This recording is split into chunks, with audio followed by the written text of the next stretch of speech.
I'm not even going to pretend to know much about this topic. I asked the females I'm responsible for what they use and what they want stored away, and this is what they told me. If it was left to me, I would have bought the biggest and heaviest, most absorbent tampons and maxi pads available, which I was informed is not the way this is done.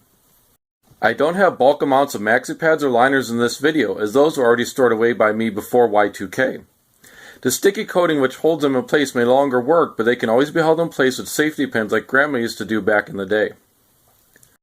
Similar to some other preps, having menstrual supplies is not a life or death matter like food and water.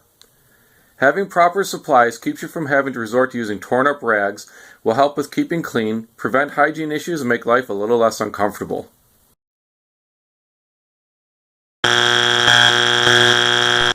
Do not use tampons for bullet wounds. Again, do not ever use tampons for bullet wounds.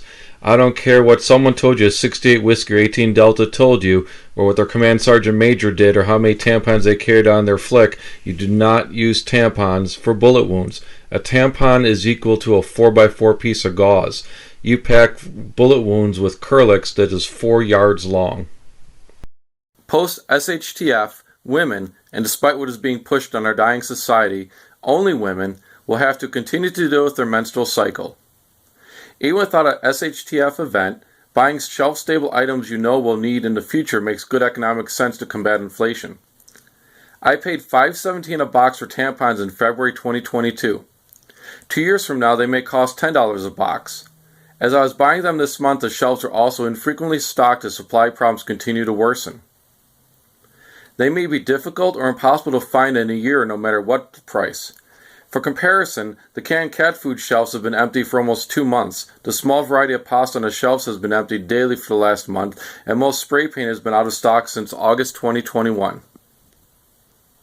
Menstrual situations can alter or stop a woman's menstrual cycle.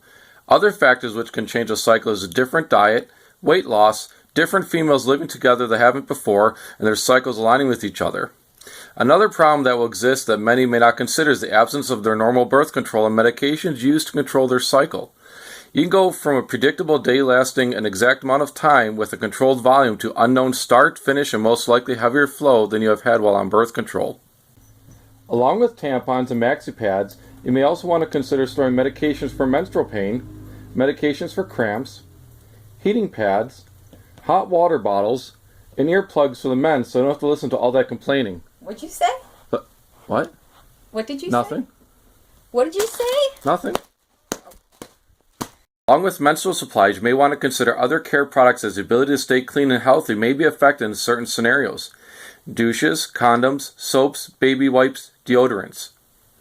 If you plan on using antibiotics, having a supply of yeast infection meds would be a good idea and very much appreciated. During PMS, insulin increases, lowering your blood sugar and triggering hormones which create the demand for calcium, sugar, and carbs, or as most people know, chocolate cravings.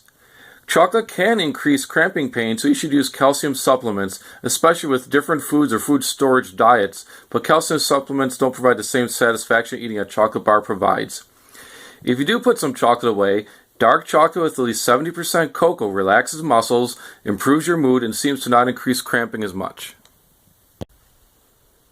The tote holds a container holding menstrual cups, 8 packages of maxi pads, and 28 boxes of tampons totaling 1,064 tampons. I repackaged the tampons into Ziploc bags and lined the tote with a contractor garbage bag.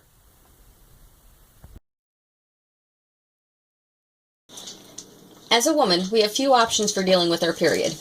Most women are familiar with pads and tampons, but menstrual cups are becoming more commonplace, and I think they'd be a great item to have, especially for an SHTF scenario.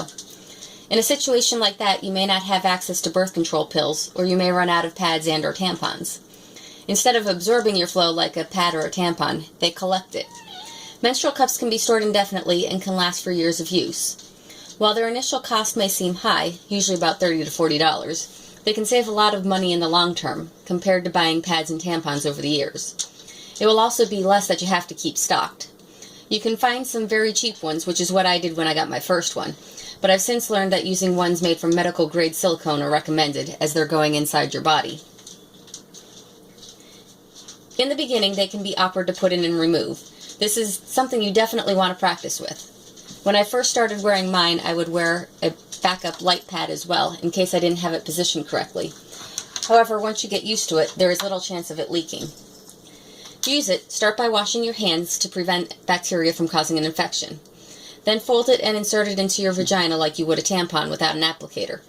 It can be helpful to use water as a natural lubricant. There are several different folds that you can use. First is the C fold, which is the one that I typically use. So you flatten it and bring the ends together. There's the punch down method, where you press down on the rim to collapse the cup, and then you pinch to hold it in place. And then finally the 7 fold, where you squeeze and flatten the cup, and then you fold down the top right corner so the rim forms a number 7. Once it's inserted, you'll want to make sure it is fully open because that's what creates the seal against your vaginal wall so it doesn't leak. To do so, rotate the cup a quarter turn by pinching the base and turning it.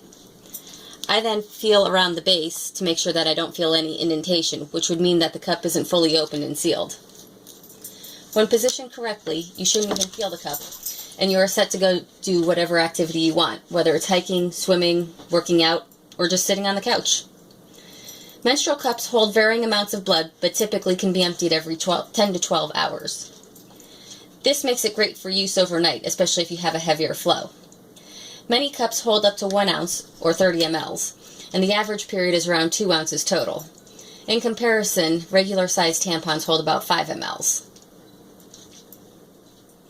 To remove it, use the stem as a guide to find the base of it. Do not attempt to remove the cup by pulling on the stem.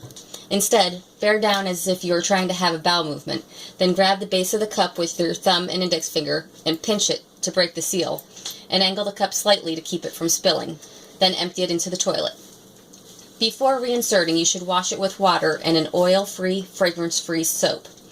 If you are in a public bathroom, wash your hands before entering the stall, empty it into the toilet, and then use a dry or damp paper towel to clean it. Some people have even recommended bringing a bottle of water to be able to rinse it. When your period is over, clean it by boiling it for 5 to 10 minutes, but make sure you don't let it touch the bottom of the pot. I usually just hold it in there for a minute with tongs. Also, make sure there's nothing in the little holes around the top. If there is, you can take a toothpick and gently pick them out. Then let your cup dry and store it in a breathable bag.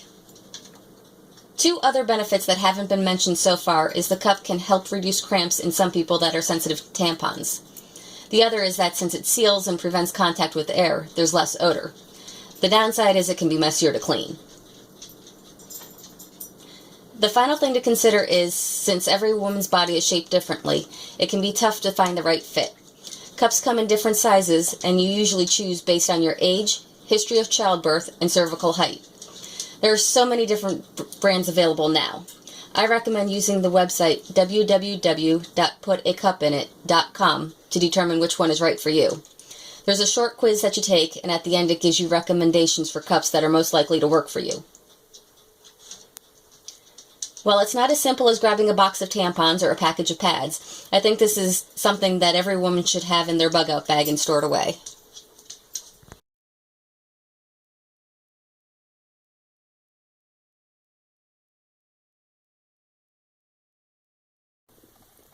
I removed the tampons from their box and able to fit.